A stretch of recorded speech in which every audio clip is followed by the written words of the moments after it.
Je vais prendre un petit moment pour vous présenter l'interface de Teams.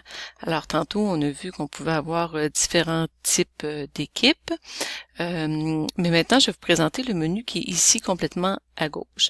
Alors, activité, c'est aussitôt qu'il se passe quelque chose dans une de nos équipes, quelqu'un qui nous écrit, un document qui est déposé, qu'il se passe une activité quelconque dans une de nos équipes, on a une petite notification là qui apparaît en rouge à côté de notre petite cloche pour nous dire qu'il s'est passé quelque chose. Juste en dessous ici, on a le clavardage qui nous permet de pouvoir venir communiquer avec une personne directement de notre commission scolaire.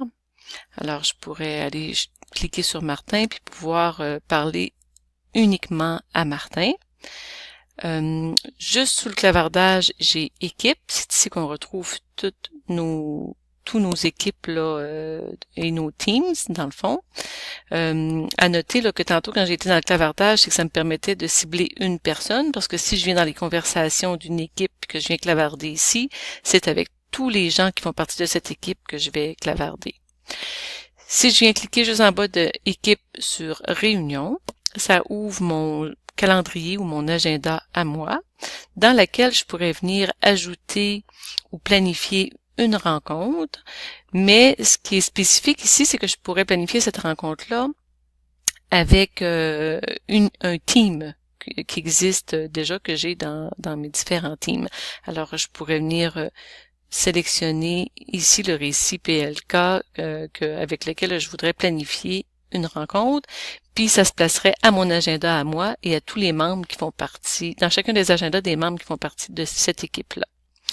Juste sous Réunion, j'ai Fichier. Alors ici, ça m'ouvre une fenêtre où je peux voir les fichiers les plus récents qui ont été travaillés dans tout mon Office 365, alors même ceux qui ont été travaillés dans mon Drive.